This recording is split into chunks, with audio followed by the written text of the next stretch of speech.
ओम श्री गणेशाय नम नमस्कार बंधुगण आपण मानकु आम यूट्यूब चैनल को स्वागत।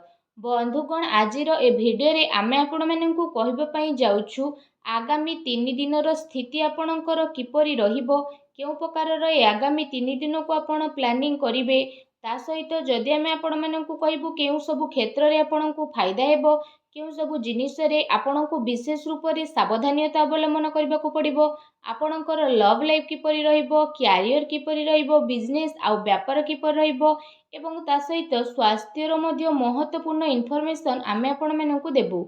आउ ए वीडियो शेष रे आमे आपण मानकु किछि उपाय विषय मध्य कहिबु, जहा द्वारा आपण ए दिन को आहुरी अधिक शुभ और मंगलदायक सब्यस्त करि परिबे।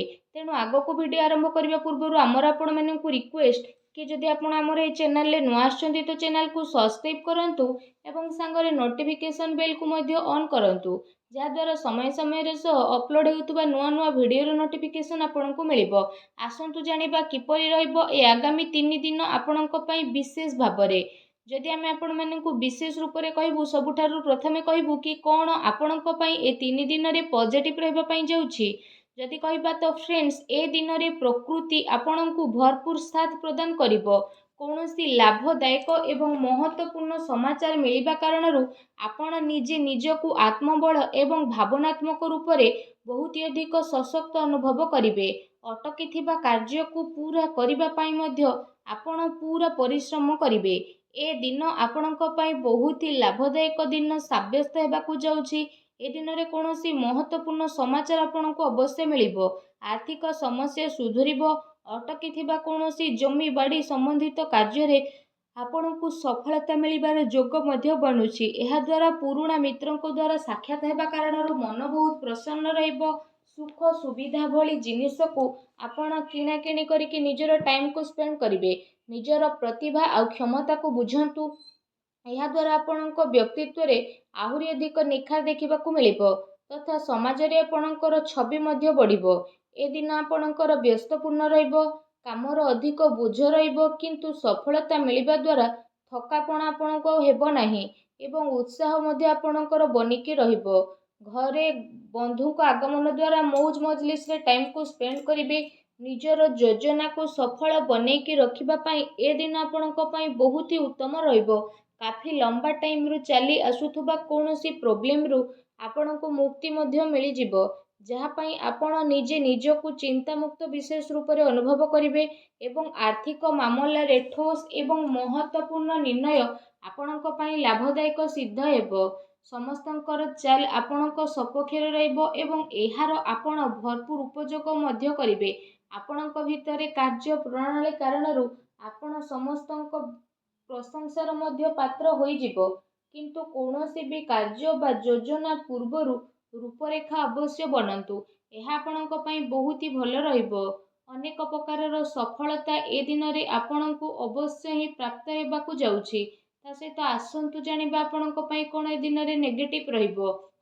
निजर क्रोध एवं तरतर भली जेपरि स्वभाव रे आपण नियंत्रण रखंतु। कौनसी संबंधित बा पड़ोसी सहित वाद विवाद भली स्थिति आपणकर उत्पन्न हेबो। उचित हेबो कि निजर कार्य उपरे आपण ध्यान दियंतु। अन्यर अजथा कथा को नजर अंदाज करंतु। मन रे किछि भूल बुझामणा बा आशंका हेबार विशेष रूप रे संभावना रहिछि।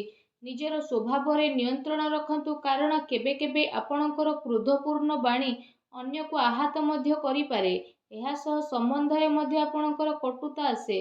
आय संसाधन रे आपणकर कमी आसीबो, किंतु खर्च मध्य आपणकर बढ़िबो। सेथिपाई निज बजेट अनुसार खर्च करंतु।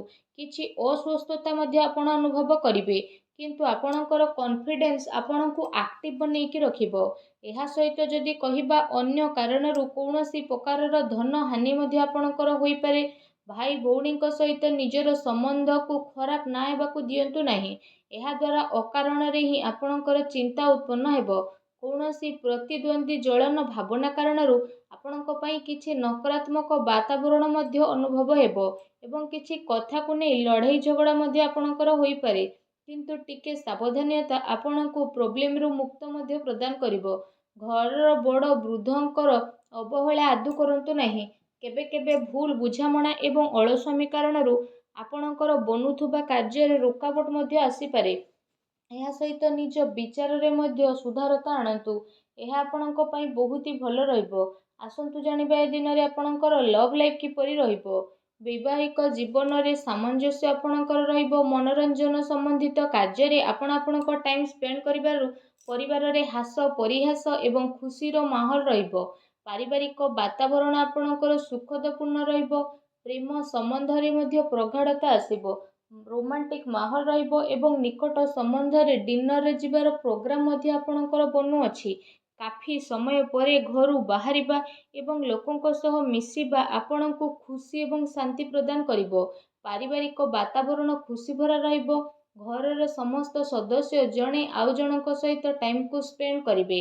ବାହାର ସମ୍ବନ୍ଧୀୟଙ୍କ ସହ ସାବଧାନ ରୁହନ୍ତୁ। ଏହାଦ୍ୱାରା ମାନହାନି ହେବାର ସମ୍ଭାବନା ରହିଛି। ପରିବାରର ଗତିବିଧି ଆପଣଙ୍କ ଉପରେ ଦେଖା ମଧ୍ୟ ଯିବ। କାହିଁକି ନା କାମର ବ୍ୟସ୍ତତା ପରେ ଆପଣ ପରିବାରକୁ ଟାଇମ୍ ଦେଇପାରିବେ ନାହିଁ। ସେଥିପାଇଁ ଆପଣ ସେମାନଙ୍କ ପାଇଁ କିଛି ଟାଇମ୍ ଅବଶ୍ୟ ବାହାର କରିକି ରଖନ୍ତୁ। ବୈବାହିକ ସମ୍ବନ୍ଧରେ କିଛି ସମୟରୁ ଚାଲି ଆସୁଥିବା ଟେନସନକୁ ଆପଣ ସୁଲଝେଇବାରେ ସଫଳ ପ୍ରଦାନ ହେବେ ଏବଂ ଘରର ବାତାବରଣ ପୁନଃ ସୁଖଦ ଏବଂ ମଧୁରପୂର୍ଣ୍ଣ ରହିବ। ଆସନ୍ତୁ ଜାଣିବା ଏ ଦିନରେ ଆପଣଙ୍କ ବ୍ୟବସାୟିକ କ୍ୟାରିୟର କିପରି ରହିବ। ଏ ଦିନରେ ବ୍ୟବସାୟରେ ପ୍ରଡକ୍ସନ ସମ୍ବନ୍ଧିତ କାର୍ଯ୍ୟରେ କମି ଆସିବା କାରଣରୁ ଚିନ୍ତା ରହିବ, କିନ୍ତୁ ଆପଣଙ୍କର ପେମେଣ୍ଟ ଆସିବା ଦ୍ୱାରା ଆର୍ଥିକ ସ୍ଥିତି ଆପଣଙ୍କର ମଜବୁତ ରହିବ। ସେଥିପାଇଁ ବେଶୀ ଟେନସନ ନେବାର ଆବଶ୍ୟକତା ନାହିଁ। ଉଚ୍ଚ ଅଧିକାରୀଙ୍କ ସହଯୋଗ ଆପଣଙ୍କୁ ଆପଣଙ୍କ କାର୍ଯ୍ୟରେ ସଫଳତା ପ୍ରଦାନ କରିବ। ତା ସହିତ କୌଣସି ବଡ଼ ଧରଣର ଅର୍ଡର ମିଳିବାର ମଧ୍ୟ ଯୋଗ ବନୁଛି। ସରକାରୀ ସେବାୟତ ବ୍ୟକ୍ତିଙ୍କ ଉପରେ କାର୍ଯ୍ୟର ଅଧିକ ବୋଝ ମଧ୍ୟ ଆପଣଙ୍କ ଉପରେ ରହିବ। କାର୍ଯ୍ୟ କ୍ଷେତ୍ରରେ କୌଣସି ନିର୍ଣ୍ଣୟ ଏକା ନିଅନ୍ତୁ ନାହିଁ। ଟିମ୍ ୱାର୍କ ବନେଇକି ଆପଣ ସବୁବେଳେ କାମ କରନ୍ତୁ। ଏହାଦ୍ୱାରା ବ୍ୟବସ୍ଥା ଉତ୍ତମ ବନିକି ରହିବ। ଆର୍ଥିକ ମାମଲାରେ କାହା ଉପରେ ଅଧିକ ଭରସା କରନ୍ତୁ ନାହିଁ, ନା କୌଣସି ପ୍ରକାରର ସମଝୋତା କରିବେ। ବ୍ୟବସାୟିକ କ୍ଷେତ୍ରରେ ଆପଣଙ୍କୁ ଆପଣଙ୍କର ପରିଶ୍ରମର ଅନୁରୂପ ବହୁତ ଭଲ ପରିଣାମ ମଧ୍ୟ ହାସିଲ ହେବ। ଏ ଦିନରେ ଆପଣଙ୍କୁ ଆପଣଙ୍କ ଭାଗ୍ୟର ଅଧିକ ସହଯୋଗ ମିଳିବ।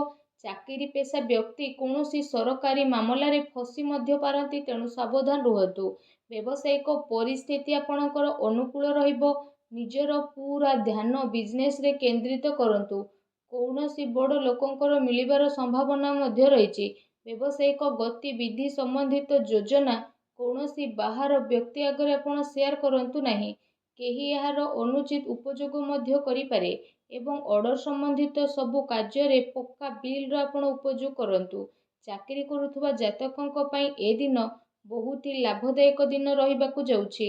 ଏହା ସହ ଚାକିରି ସମ୍ବନ୍ଧିତ ଏ ଦିନରେ ଆପଣଙ୍କୁ ବହୁତ ହି ଭଲ ଖୁସି ଖବର ଅବଶ୍ୟ ହିଁ ପ୍ରାପ୍ତି ହେବ, ଯାହାଦ୍ୱାରା ଆପଣଙ୍କୁ କାଫି ଖୁସିର ଅନୁଭବ ହେବ। ଆସନ୍ତୁ ଜାଣିବା ଏ ଦିନରେ ଆପଣଙ୍କ ସ୍ୱାସ୍ଥ୍ୟ କିପରି ରହିବ। ଗ୍ୟାସ୍ ଏବଂ ଏସିଡିଟି ଦ୍ୱାରା ଆପଣ ପ୍ରୋବ୍ଲେମ ରହିବେ। ଖାଦ୍ୟପେୟରେ ସଂଯମତା ରଖନ୍ତୁ। ବ୍ୟବସ୍ଥିତ ଦିନଚର୍ଯ୍ୟା ରଖିବା ପାଇଁ ଆପଣଙ୍କୁ ଆବଶ୍ୟକ ରହିଛି। ସ୍ୱାସ୍ଥ୍ୟ ମୌସୁମୀ ପରିବର୍ତ୍ତନ କାରଣରୁ ଥକାପଣ ଆପଣଙ୍କୁ ଅନୁଭବ ହେବ ଏବଂ କମଜୋରି ଅନୁଭବ ହେବ। ନିଜର ଇମ୍ୟୁନିଟି ସିଷ୍ଟମକୁ ଷ୍ଟ୍ରଙ୍ଗ କରନ୍ତୁ। ତା ସହିତ ନିଜ ସ୍ୱାସ୍ଥ୍ୟକୁ ଆହୁରି ଅଧିକ ଭଲ ରଖିବା ପାଇଁ ଆପଣ ପ୍ରତ୍ୟେକ ଦିନ ଯୋଗ କରନ୍ତୁ, ବ୍ୟାୟାମ କରନ୍ତୁ ଏବଂ ସୁସ୍ଥ ରୁହନ୍ତୁ। ଆସନ୍ତୁ ଜାଣିବା ଆଜି ଆପଣଙ୍କ ପାଇଁ କ'ଣ ବିଶେଷ ଉପାୟ ରହିଛି। ଏ ଦିନରେ ଆପଣ ବିଶେଷ ରୂପରେ ସ୍ନାନ ଆଦି କରିସାରିବା ପରେ ନିଜର ଶ୍ରଦ୍ଧା ଅନୁସାରେ, ନିଜ ସାମର୍ଥ୍ୟ ଅନୁସାରେ ସବୁଜ ମୁଗର ଦାନ ଭଗବାନ ଶ୍ରୀ ଗଣେଶଙ୍କୁ ସ୍ମରଣ କରିକି କରନ୍ତୁ। ଏପରି କରିବା ଦ୍ୱାରା ଭଗବାନ ଶ୍ରୀ ଗଣେଶଙ୍କ କୃପା ପ୍ରାପ୍ତ ହେବ ଏବଂ ଆପଣଙ୍କ ଜୀବନର ସବୁ ଦୁଃଖ କଷ୍ଟ ଦୂର ହେବ, ସବୁ ବାଧାବିଘ୍ନ ମଧ୍ୟ ଦୂରେଇ ଯିବ। ଆଶା କରୁଛି ଆଜିର ଭିଡ଼ିଓଟି ଆପଣଙ୍କୁ ଭଲ ଲାଗିଥିବ। ଭିଡ଼ିଓଟି ଭଲ ଲାଗିଥିଲେ ଭିଡ଼ିଓଟିକୁ ଲାଇକ୍ କରନ୍ତୁ। ଆଉ ଯଦି ଚ୍ୟାନେଲରେ ନୂଆ ଆସିଛନ୍ତି ତ ଚ୍ୟାନେଲକୁ ସବସ୍କ୍ରାଇବ୍ ମଧ୍ୟ କରନ୍ତୁ। ଧନ୍ୟବାଦ।